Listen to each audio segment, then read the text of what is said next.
Hi, this is Laura Donna Carson, and I'm back with part 2 of Cultural Dimensions. And today we're going to look more closely at Dr. Hofstede's 6 dimensions of culture. We alluded to Dr. Hofstede in our earlier lecture, and some of you may have actually done the reading and learned about his 6 dimensions of culture that he has been working with for over 50 years. Dr. Hofstede he's Dutch, and he's been studying culture and looking at different characteristics that are dominant in a wide variety of cultures around the world. And he has some really interesting findings and really interesting observations that you can learn to use and put into play right away. You don't need to get a degree in anything. You don't need to travel around the world and acquire vast amounts of knowledge to start to begin to put patterns together and see how these dimensions can, in fact, impact your practice.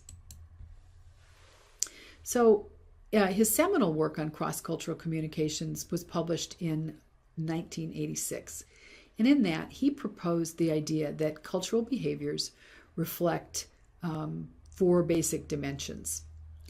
And then over time, he added a few different ones. But primarily, he talked about power distance, and that is how power is handled within the culture. The individuality versus collectivism. So is it the Lone Ranger or is it the group? And he found that masculine and feminine orientations were very prevalent in cultures, and that it was a distinctive enough variable that we could look at that in cultures around the world, and it would say something about that type of culture. He also was very interested in how cultures wanted to avoid uncertainty. So some cultures have a high degree of capacity to deal with uncertainty. So they can't predict tomorrow. They're not worried about it. There's a lot of sayings like in Arabic, inshallah, which means God willing. And so they're not so worried about the future. They're believing that God takes care of that. That's connected to pragmatism, long-term and short-term, as well as more recently he's been looking at the culture's opinion of indulgence versus restraint. As you can see, especially the indulgent versus restraint and the pragmatism and the uncertainty avoidance, those 3 aspects really impact financial planning and are very, very important for you to understand that there could even be a cultural element of that. You know, part of why we're even talking about these subjects are just to sort of start you on your study of how culture impacts financial planning decision. There's no way in 1 or 2 lectures that you're going to come to be an expert on any particular culture, including the United States, but just to understand that the culture can impact these decisions that people make, and that sometimes you're pushing a client very hard in one way and it's very uncomfortable for them. Maybe one of the reasons is that it impacts their cultural background and disagrees with it or makes it feel very awkward for them. So what do these different things mean? Power distance, which he abbreviates PD, power distance, it deals with inequalities in authority, in position and knowledge. And these 3 bullet points here sort of sum it up, okay? Democratic versus acceptance and expectation of central authority.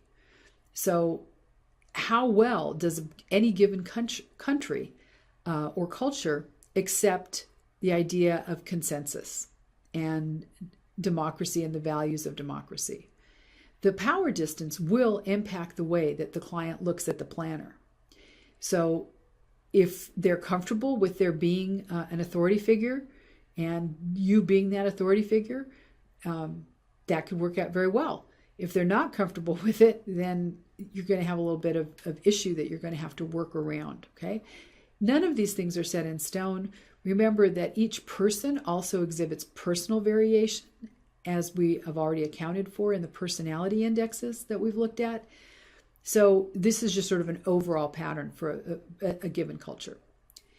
It could even impact where you would position yourself in the room. You know, would you be at the head of the table or would you have a round table? Would you be standing while people are sitting? You know, if they're not comfortable with power distance, then that's probably not a good setup. Individuals from low power distance countries like the US and Germany will expect their voice to be heard. Whereas people who are from high power distance cultures may not even expect to have a peep out of themselves because you're the expert and they're very, very comfortable with you being in power, and they would never even voice their opinion. So that's why it's important that you know where they're coming from. Individualism, pretty much you can guess what that's about. It refers to whether individual achievement is valued or achievement by the collective. So high individualism correlates with a higher level of risk-taking, and cultures with low individualism focus on the relationship rather than the outcome. Knowing a country's or culture's individualism score will help you decide how you're going to couch risk and how, especially if it's a family and a family issue, how much risk taking is, how is that family going to be able to handle that risk? This is an interesting one, the masculine and feminine index. It's just about gender, and it's really the role that gender plays in the family unit, how decisions are made, but it can also impact how you interact with your clients, even how far or how close you sit from a client.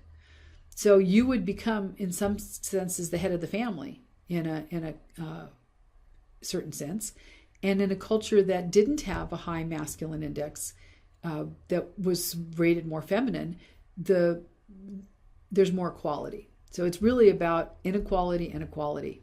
And you're going to see when we start looking at cultures how that plays out. Uncertainty avoidance, it just deals with a person's tolerance for uncertainty and their ability to deal with ambiguity. And that will impact a lot of things that are very important for financial planning, including retirement benefits, right? If somebody has a low ability to deal with uncertainty, the return on the investments that they're making, they're not going to be willing to tolerate a lot of risk. Job security versus job opportunity, they might not be willing to give up the security even for a very great opportunity. For example, in entrepreneurship, if they're very high on uncertainty avoidance, certain cultures, it's harder for them to make that leap into entrepreneurism. You're going to see career patterns and sort of a fatalism issue of, well, this is what I was born into and this is what I was slated to do. But that's more comfortable than having an uncertain future. Uncertainty is to be avoided at all costs in cultures that have a high uncertainty avoidance. Risk tolerance, asset allocations, all of these things that are very, very important in financial planning, they show up in this particular issue. Pragmatism. This addresses whether an individual or culture within that individual has long or short-term orientations. So a culture with a high score takes a pragmatic approach, preparing for the future by saving and investing and adapting traditions as needed. But cultures with low pragmatism scores will honor the past and the present. They will be very big on tradition and saving face and social obligations, even if some of the things they do and some of the behaviors that they have aren't necessarily to their own benefit. So that's another thing. If you understand the pragmatic orientation of a culture, you'll start to see that pattern. Indulgence versus restraint, just what it says. This dimension relates to the extent in which individuals control immediate consumption. Some indulgence relates to enjoying life now, and restraint relates to delayed gratification.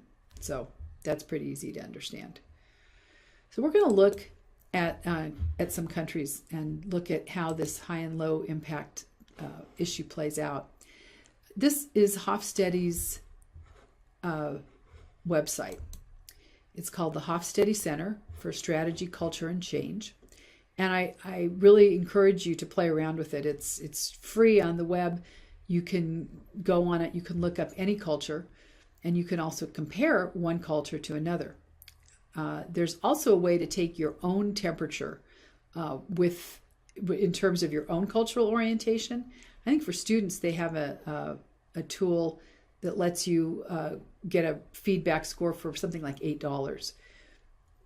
But let's look at the country comparison, okay? So we're going to select a country. And just to begin with, Let's go ahead and select one we all are familiar with, which would be the United States. Okay. So if you look at how the United States plays out in terms of power distance, it's sort of below average, not big on having a, in other words, what this translates to meaning is that they're not big on there being a huge difference between somebody in power and the average person. So it's why we don't have a king, for example.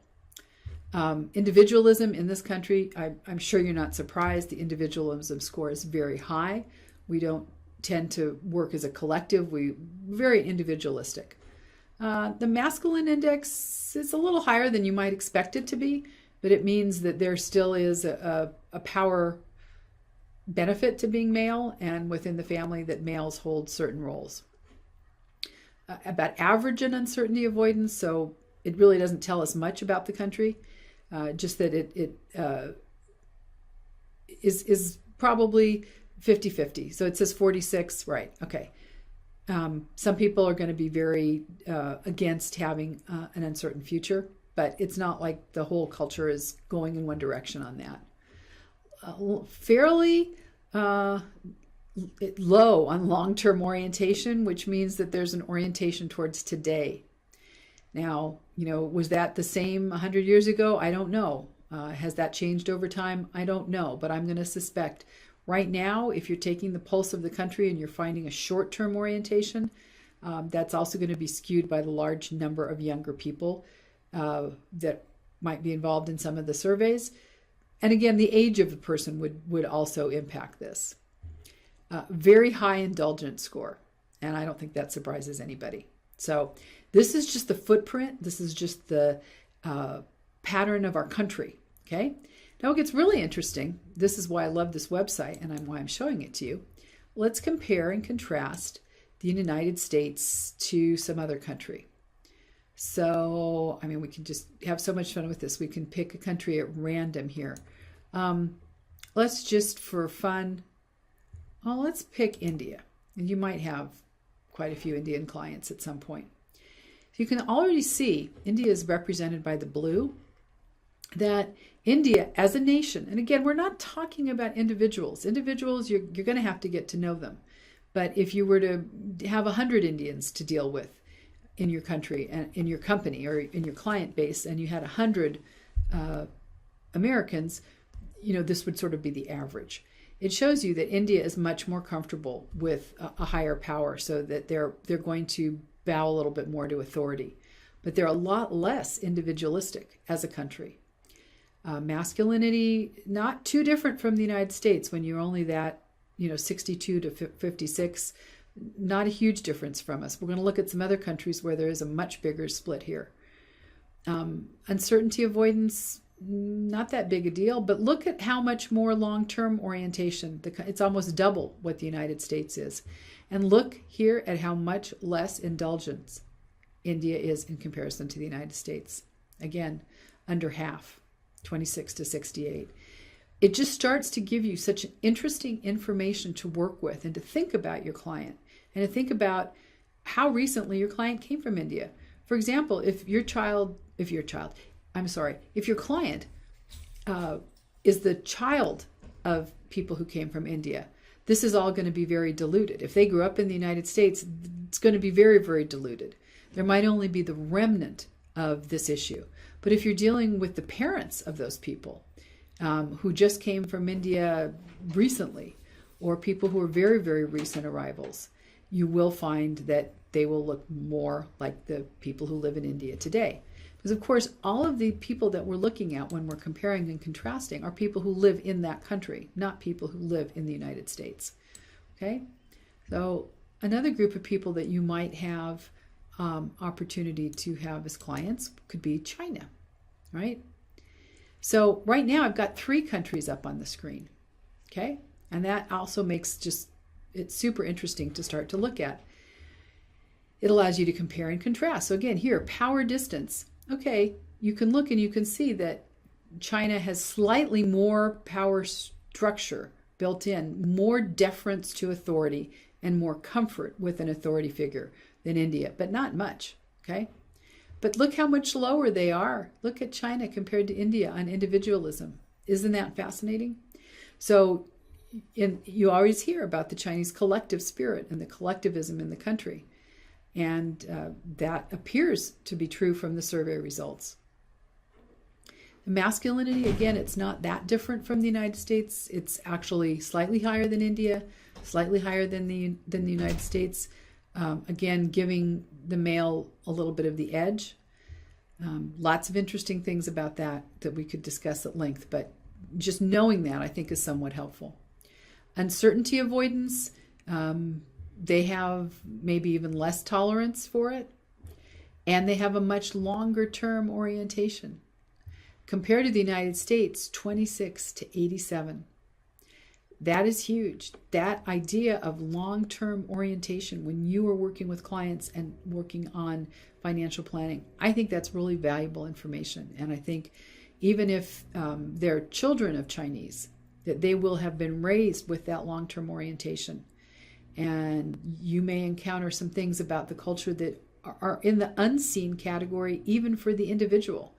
Your client may not even completely be 100% aware why they are taking that super, super long viewpoint.